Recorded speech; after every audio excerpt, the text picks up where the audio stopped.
ശേഷവും എല്ലാ സുബഹി നിസ്കാര ശേഷവും ഹബീബായ മുഹമ്മദ് റസൂലുള്ളാഹി സ്വല്ലല്ലാഹു അലൈഹി വസല്ലം തങ്ങൾ സഹാബത്തുൽ കിറാമിനെ നേരെ തിരിഞ്ഞിരുന്നു കൊണ്ട് ചോദിക്കുന്നു, സഹാബാ, ഇന്നലെ രാത്രി നിങ്ങൾ വല്ല സ്വപ്നങ്ങളും കണ്ടിട്ടുണ്ടോ? സ്വപ്നം കണ്ടിട്ടുണ്ടെങ്കിൽ അത് കണ്ട സഹാബികൾ ആ സ്വപ്നം നബി തങ്ങൾക്ക് പറഞ്ഞു കൊടുക്കും. അതിന്റെ വ്യാഖ്യാനം നബി തങ്ങളും പറഞ്ഞു കൊടുക്കും. മോനെ, നിന്റെ സ്വപ്നത്തിന്റെ ഉദ്ദേശം ഇങ്ങനെയാ, നിന്റെ സ്വപ്നത്തിന്റെ വ്യാഖ്യാനം ഇങ്ങനെയാ. ഒരു ദിവസം പതിവ് പോലെ സുബഹി നിസ്കാര ശേഷം സഹാബത്തുൽ കിറാമിന് നേരെ തിരിഞ്ഞിരുന്നുകൊണ്ട് നബി തങ്ങൾ ചോദിച്ചു, സഹാബാ, ആരെങ്കിലും രാത്രി വല്ല സ്വപ്നങ്ങളും കണ്ടിട്ടുണ്ടോ? സഹാബത്ത് പറഞ്ഞു, ലാ ലാ യാ റസൂലല്ലാഹ്, നമ്മളാരും ഇന്നലെ രാത്രി ഒരു സ്വപ്നവും കണ്ടിട്ടില്ല. ഉമ്മമാരെ ശരിക്കും ശ്രദ്ധയോടുകൂടി കേട്ടോ. നബി തങ്ങൾ പറയുന്നു, സഹാബാ, എന്നാൽ ഇന്നലെ രാത്രി ഞാൻ ഒരു സ്വപ്നം കണ്ടിട്ടുണ്ട്. ഇന്നലെ രാത്രി ഞാൻ ഒരു സ്വപ്നം കണ്ടിട്ടുണ്ട്. ആ സ്വപ്നത്തിന്റെ വേദന ഇപ്പോഴും എനിക്ക് മാറിയിട്ടില്ല. ആ കണ്ട പേടിപ്പെടുത്തലും ഭയാനകമായ സീനുകൾ, ഭയാനകമായ രംഗങ്ങൾ അതിപ്പോഴും എന്റെ മനസ്സിലിങ്ങനെ ഇട്ടിക്കറങ്ങുകയാ. എന്താണ് ഞാൻ കണ്ടതെന്ന് അറിയുമോ സഹാബാ? ഞാൻ ഇങ്ങനെ ഇരിക്കുമ്പോ രണ്ട് ചെറുപ്പക്കാർ വന്ന് എന്നെ രണ്ട് കൈയും പിടിച്ച് നമ്മളെ കൂടെ വരൂ എന്ന് പറഞ്ഞ് എന്നെ കൈ പിടിച്ച് കൂട്ടിക്കൊണ്ടു പോയി. വലിയ മരുഭൂമിയിലേക്കാണ് കൊണ്ടുപോയത്. വലിയ മരുഭൂമിയിലേക്കാണ് കൊണ്ടുപോയത്. അങ്ങനെ കൊണ്ടുപോയിട്ട് സുബ്ഹാനല്ലാഹ്, അവിടെ ഞാൻ വല്ലാത്തൊരു ശിക്ഷ കണ്ടുപോയി. ഖുർആൻ ഓതാൻ വേണ്ടി മുസാഫ് എടുക്കുമ്പോൾ ഉറക്കം വരുന്ന ഉമ്മമാരെ ശരിക്കും കേട്ടോ. നബി തങ്ങൾ പറയുകയാണ്, വല്ലാത്തൊരു ശിക്ഷ ഞാൻ കണ്ടു. എന്താണ് ശിക്ഷ എന്നറിയുമോ? ഒരു ചെറുപ്പക്കാരൻ അതാ മലർത്തിക്കിടത്തിയിട്ടുണ്ട് മരുഭൂമിയിൽ. ഒരു ചെറുപ്പക്കാരൻ മരുഭൂമിയിൽ മലർത്തിക്കിടത്തിയിട്ടുണ്ട്. എന്നിട്ടോ വേറൊരു മനുഷ്യൻ നല്ല ഘനമുള്ള ഭാരമുള്ള വലിയ പാറ കല്ലെടുത്ത് ഈ ചെറുപ്പക്കാരന്റെ തലയിലേക്ക് ഇടുകയാണ്. ഈ ചെറുപ്പക്കാരന്റെ തലയിലേക്ക് വലിയ പാറക്കല്ലെടുത്തിട്ട് ഇങ്ങനെ ഇടുമ്പോ സുബ്ഹാനല്ലാഹ്, ഈ ചെറുപ്പക്കാരന്റെ തലയടാ പൊട്ടിപ്പിളരുന്നു. രക്തം ധാരധാരയായി ഒലിക്കുന്നു. തലച്ചോറ് ചിന്ന ഭിന്നമാകുന്നു.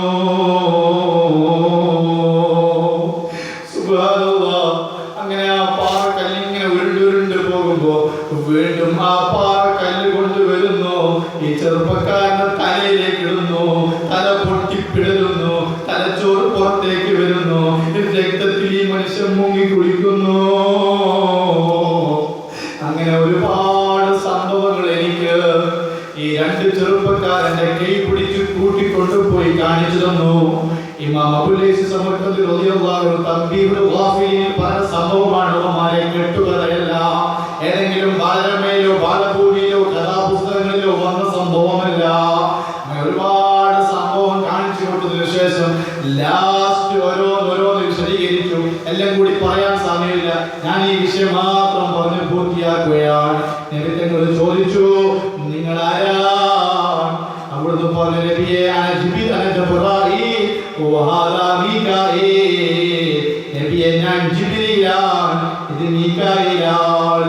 നബി തങ്ങൾ ചോദിച്ചു, ജിബ്രീൽ, ഞാൻ ആദ്യം കണ്ട ഒരു ചെറുപ്പക്കാരനില്ലേ മരുഭൂമിയിൽ മലർത്തിക്കിടത്തിയിട്ട് വേറൊരു മനുഷ്യൻ വലിയ ഘനമുള്ള കട്ടിയുള്ള ഭാരമുള്ള പാറക്കല്ലെടുത്ത് തലയിലേക്ക് ഇടുന്ന ഒരു മനുഷ്യൻ.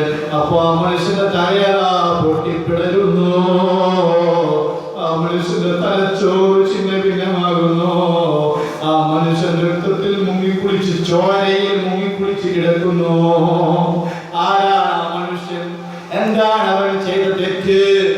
ഉമ്മമാരെ ചോദിക്കുമ്പോൾ ജിബ്രീൽ അലൈഹിസ്സലാം പറഞ്ഞു കൊടുക്കുന്നു, യാ റസൂലല്ലാഹ്,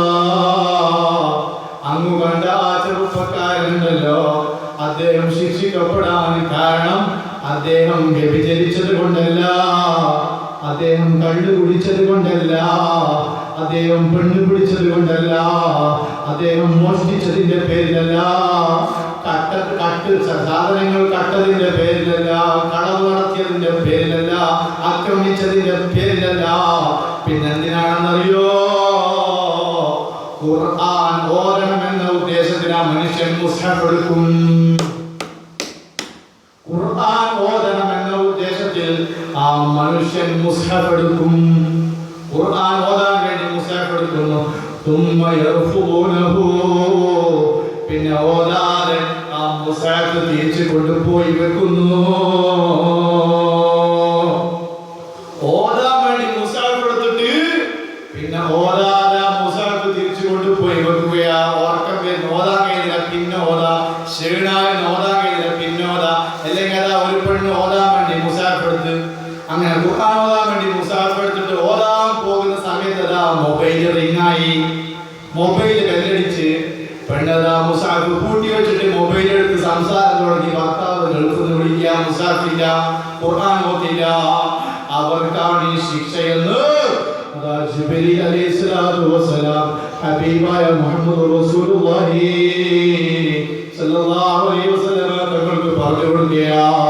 ആയതുകൊണ്ട് ഉമ്മമാരെ, മുസ്ഹഫ് എടുക്കുമ്പോൾ നിങ്ങൾ ഇബ്ലീസ് ഉറക്കിലേക്ക് കൊണ്ടുപോകുമ്പോ നിങ്ങൾ ചിന്തിക്കണം ഈ ശിക്ഷയെ കുറിച്ച്. നിങ്ങൾ ചിന്തിക്കണം ഈ ശിക്ഷയെ കുറിച്ച്.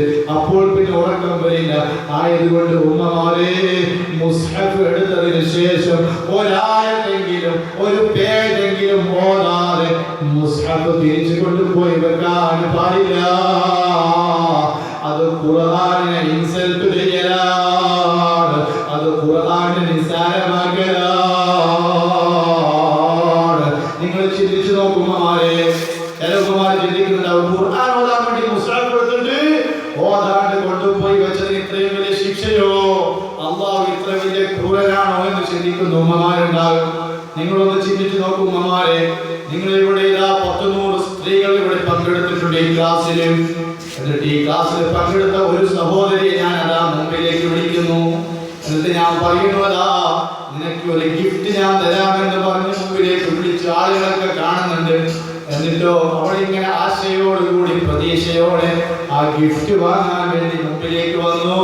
പക്ഷേ ഞാൻ കൊടുക്കാതെ തിരിച്ചയച്ചാൽ നിങ്ങൾക്ക് വിഷമമാകില്ലേ? ആരുടെ കൂട്ടത്തിൽ നിങ്ങൾ ബോറാവില്ലേ? നാണക്കെടാവില്ലേ?